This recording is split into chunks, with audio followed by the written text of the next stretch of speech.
Today, we're diving deep into the cosmos with an incredible discovery from NASA's James Webb Space Telescope. This groundbreaking observatory is giving scientists their first detailed look at supernovae from a time when our universe was just a small fraction of its current age. A team using Webb data has identified 10 times more supernovae in the early universe than previously known. Some of these newfound exploding stars are the most distant examples of their type, including those used to measure the universe's expansion rate. As Krista DeCourcy from the University of Arizona says, Webb is a supernova discovery machine. The sheer number of detections plus the great distances to these supernovae are the two most exciting outcomes from our survey. To make these discoveries, the team analyzed imaging data from the JWST Advanced Deep Extragalactic Survey (JADES) program. Webb's ability to find extremely distant supernovae is due to its sensitivity to light stretched into longer wavelengths, a phenomenon known as cosmological redshift. Before Webb, only a handful of supernovae were found above a redshift of 2,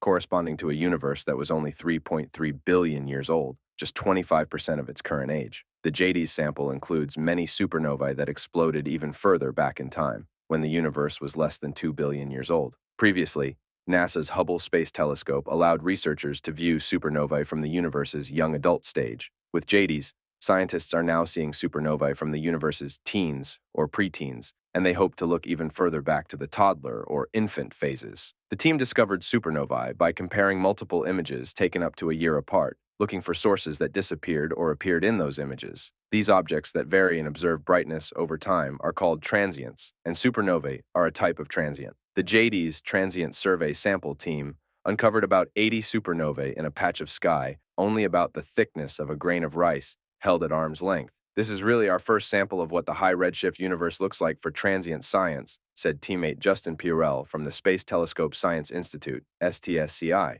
We are trying to identify whether distant supernovae are fundamentally different from or very much like what we see in the nearby universe. The team identified several high redshift supernovae, including the farthest one ever spectroscopically confirmed at a redshift of 3.6. Its progenitor star exploded when the universe was only 1.8 billion years old, making it a core collapse supernova, an explosion of a massive star. Of particular interest to astrophysicists are type Ia supernovae. These stars are so predictably bright that they are used to measure cosmic distances and help calculate the universe's expansion rate. The team identified at least one type Ia supernova at a redshift of 2.9, with light from this explosion beginning its journey to ES 11.5 billion years ago, when the universe was just 2.3 billion years old. The previous record for a spectroscopically confirmed type Ia supernova was at a redshift of 1.95.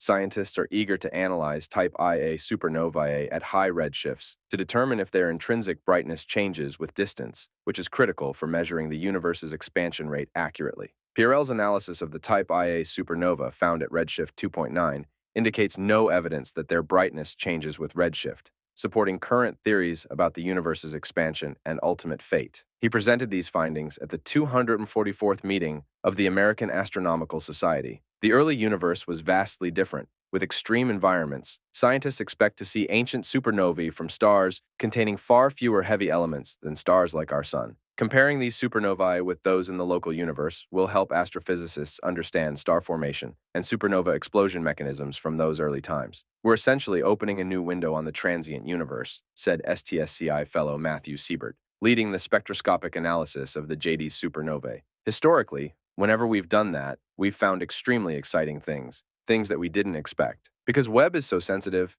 it's finding supernovae and other transients almost everywhere it's pointed, said JADES team member Diagami from the University of Arizona. This is the first significant step toward more extensive surveys of supernovae with Webb.